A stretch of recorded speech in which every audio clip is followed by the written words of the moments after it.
So, today we are doing kinetic theory of gases. Kinetic theory of gases है क्या?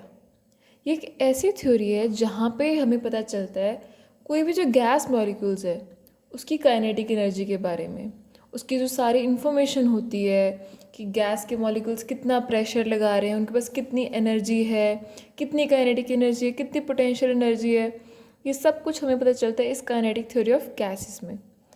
अब आगे बढ़ने से पहले काइनेटिक थ्योरी ऑफ गैसेस के लिए कुछ पोस्टुलेट्स दिए गए हैं। पोस्टुलेट्स क्या होते हैं? इन्हें हम लॉ नहीं बोलते हैं, ये जो भी दे रखे हैं कोई प्रूफ नहीं है इनका। पोस्टुलेट्स होती हैं एजम्पशंस कि हमें पता नहीं है कि वो चीज़ पूरी सही है या नहीं है। हमने अपनी तरफ से ये एज्यूम कर लिया कि हाँ ये बातें हैं और इनको लेके हम आगे जो भी अपने डेरिवेशंस करेंगे, जो भी आगे प्रूफ करना हुआ, हम इन चीज़ों को मान के चलेंगे।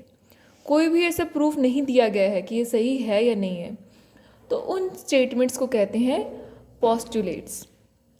अब काइनेटिक थ्योरी ऑफ गैसेस का फर्स्ट पोस्टुलेट क्या कहता है?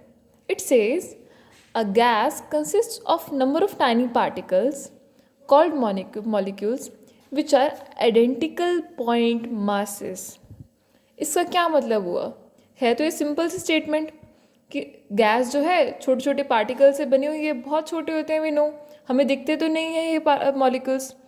तो उन जो मॉलिक्यूल्स है उनका मास कितना है? बहुत नेग्लिजिबल मास है और वो पॉइंट मासेस हैं। पॉइंट क्या होता है?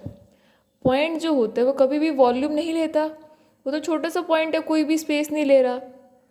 तो हमें मान के चल रहे हैं कि वो जो गैस के मॉलिक्यूल्स हैं बिल्कुल भी वॉल्यूम नहीं ले रहे, बिल्कुल भी स्पेस नहीं ले रहे हैं, कहीं भी जगह पे वो कुछ वॉल्यूम लेते ही नहीं है, हम ये मान के चल रहे हैं। सेकेंड पोस्टुलेट क्या कहते हैं? These molecules move randomly with all possible velocities in all possible directions. अब ये जो मॉलिक्यूल्स हैं हवा में कहीं भी हैं तो वो रुके नहीं हुए हैं, उनका मोशन चलता रहता है, चलता रहता है, वो रुकते नहीं है कभी भी।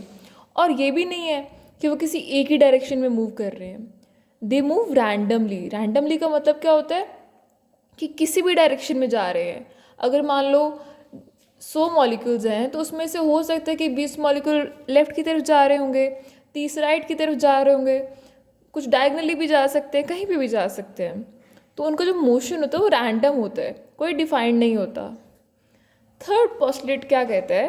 These molecules collide with themselves as well as with the walls of a container and their collision is perfectly elastic।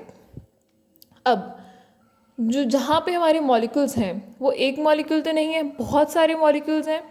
तो जब वो मूव कर रहे हैं रैंडम मोशन में तो वो वहाँ पे कोलिजन होती है, टकराव होता है। किसके साथ टकराव होता है? जो साथ वाले मॉलिक्यूल्स हैं उनके साथ, और जो हमने जिस कंटेनर में हमने रखा है एक बार उनको, तो उस कंटेनर की जो वॉल्स होंगी तो वहाँ उसके साथ भी इनका कोलिजन होगा। और मेन बात क्या है यहाँ पे? It is perfectly elastic. Elastic हमने पता है क्या होता है? इलास्टिक कोलिजन में क्या होता है? काइनेटिक एनर्जी का लॉस नहीं होता है। इलास्टिक कोलिजन में काइनेटिक एनर्जी भी कंजर्व रहती है, मोमेंटम भी कंजर्व रहता है। तो इस बात का मतलब क्या हुआ कि काइनेटिक एनर्जी का लॉस नहीं है? हम क्या कहना चाह रहे हैं? अब आप सोचो, काइनेटिक एनर्जी का फॉर्मूला है ½ mv²। अब मास तो फिक्स है, तो हम इसका मतलब अगर काइनेटिक एनर्जी लॉस नहीं हो रहा तो काइनेटिक एनर्जी सेम है, मास तो हमेशा सेम रहता है। इसका मतलब जो वेलोसिटी है, जब उसने वॉल्स के साथ कोलिजन किया या फिर और पार्टिकल्स के साथ कोलिजन किया तो उस मॉलिक्यूल की वेलोसिटी चेंज नहीं हो रही है, हम ये कहना चाह रहे हैं इससे, और इसका आगे जाके यूज़ होगा। नेक्स्ट पोस्टुलेट क्या कहता है? There is no interaction between the molecules of the gas. A gas possesses kinetic energy which is a function of temperature. अब यहाँ पे काफ़ी लोगों को कन्फ्यूजन होती है, बिकॉज थर्ड पॉइंट में मैंने बोला कि पार्टिकल्स की तो कोलिजन हो रही है एक दूसरे के साथ, और फोर्थ में मैं बोल रही हूँ कि कोई इंटरेक्शन ही नहीं है। इसका क्या मतलब होता है? अब यहाँ पे इंटरेक्शन से मेरा मतलब है पोटेंशियल एनर्जी का, कि जब दो मॉलिक्यूल्स कोलाइड कर रहे हैं तो उनके बीच में एज सच कोई इंटरेक्शन नहीं है, वो सिर्फ टच करके एंड जा रहे हैं, उनके बीच में उन दोनों के कारण कुछ पोटेंशियल एनर्जी नहीं डेवलप हो रही। जैसे हम ग्रेविटेशन में करते हैं कि दो मासेस हैं तो उनके बीच में कुछ पोटेंशियल एनर्जी होगी, तो हम वो इंटरेक्शन की बात कर रहे हैं उस तरह से कि उनके बीच में कोई भी इंटरेक्शन नहीं है, that is potential energy zero है।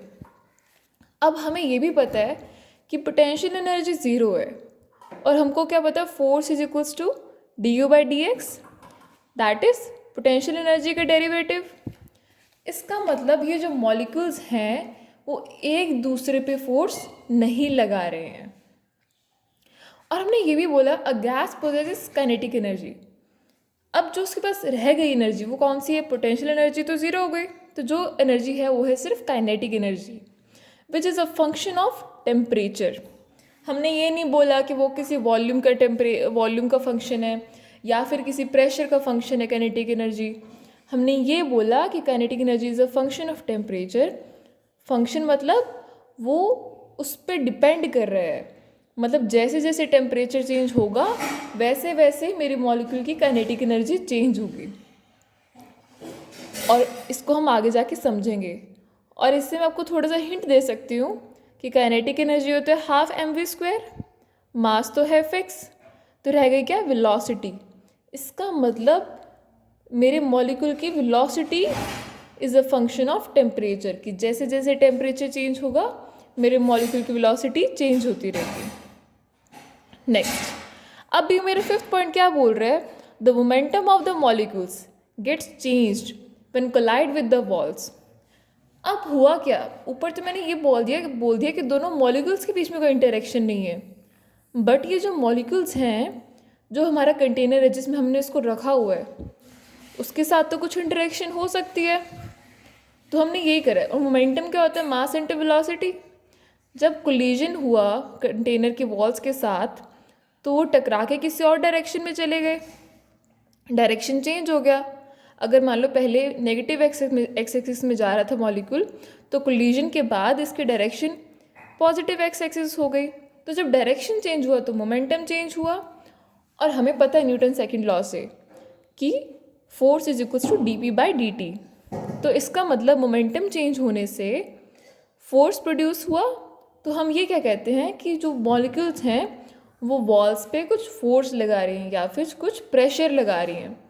और ये जो प्रेशर है जो वो मॉलिक्यूल्स वॉल्स पे लगा रहे हैं, इसको क्या कहते हैं हम, प्रेशर ऑफ द गैस। अब नेक्स्ट पॉइंट क्या बोल रहे हैं, between two successive collision the molecules move in the straight line path. अब बहुत सारे मॉलिक्यूल्स हैं जहाँ पे भी हमने उस कंटेनर में रखा हुआ है, सिर्फ एक मॉलिक्यूल तो नहीं है। तो जब मॉलिक्यूल्स मूव कर रहे हैं रैंडम मोशन में तो कोलिजन होती है। फॉर एग्जांपल एक मॉलिक्यूल यहाँ पे है, इसी कुछ कोलिजन हुई, वो टकराया, अब उसके बाद टकरा के वो इधर जा रहा है। अब यहाँ पे एक और मॉलिक्यूल है, तो यहाँ से टकरा के देन यहाँ से टकरा के वो इस तरह से मूव कर रहा है। तो वो डिस्टेंस जो कि दो कोलिजन्स के बीच का है, जिस डिस्टेंस में कोई भी कोलिजन नहीं हुई है, तो उसको हम कहते हैं फ्री पाथ। फ्री पाथ मतलब वो जो पाथ फ्री है किसी कोलिजन से, वो हो गया फ्री पाथ। और time of travel that is relaxation time is very large as compare to the time of collision. अब हमें वर्ड से पता चल रहा है टाइम ऑफ ट्रेवल मतलब दो कोलिजन्स के बीच में जो उसने डिस्टेंस कवर किया वो कितने टाइम में किया, उसने कितने टाइम में वो डिस्टेंस ट्रेवल किया, तो वो हो गया time of travel is very large as compare to the time of collision. अब टाइम ऑफ कोलिजन क्या है, दो मॉलिक्यूल्स हैं उनका कुछ कोलिजन हुआ, तो अब कोलिजन हमें लगता है कि इंस्टेंटेनियस है, कि बस ऐसे मॉलिक्यूल टकराए एंड वापस चले गए, बट कुछ तो टाइम लगता है ना, काफ़ी स्मॉल टाइम होता है, आई एग्री, बट कुछ टाइम लगता है कि हाँ वो टकराया एंड देन वापस बाउंस बैक हुआ। तो इस टाइम को, छोटे से टाइम इंटरवल को हम कहते हैं टाइम ऑफ कोलिजन। तो हम यही बोल रहे हैं कि जो वो डिस्टेंस कवर करता है टाइम ऑफ ट्रेवल, वो काफ़ी बड़ा होता है टाइम ऑफ कोलिजन से। नेक्स्ट हमारा पॉइंट क्या है, the gas molecules follow Newton's laws of motion. अब यहाँ पे होता क्या है, कई बार MCQs में आ जाता है हमारे पास क्वेश्चन, अगर मान लो जब हम कॉम्पिटिटिव एग्जाम्स देते हैं कि बताओ ये फॉलो करता है कि नहीं है, और बच्चे इसमें कंफ्यूज हो जाते हैं। क्यों? बिकॉज कई बार सोच लेते हैं कि पार्टिकल्स तो काफ़ी स्मॉल हैं और Newton's laws of motion mainly हम लगाते हैं मैक्रोस्कोपिक पार्टिकल्स के लिए। तो क्या यहाँ पे न्यूटन्स लॉज ऑफ मोशन लगेगा कि नहीं लगेगा? लगेगा। और इसका हम यूज़ कहाँ पे कर चुके हैं? फिफ्थ पोस्टुलेट में, जहाँ पे हमने बोला था कि मोमेंटम चेंज हुआ तो फोर्स लगा। हमने यही बोला था कि F is equal to dp/dt। तो यहाँ पर हमने न्यूटन सेकेंड लॉ का यूज़ किया था। तो इसलिए हम कह सकते हैं the gas molecules follow Newton's laws of motion. So यहाँ पे हमारे पोस्टुलेट्स कंप्लीट हो जा रहे हैं। इसके बाद हम आगे करेंगे कि प्रेशर ऑफ द गैस कैसे फाइंड आउट करते हैं।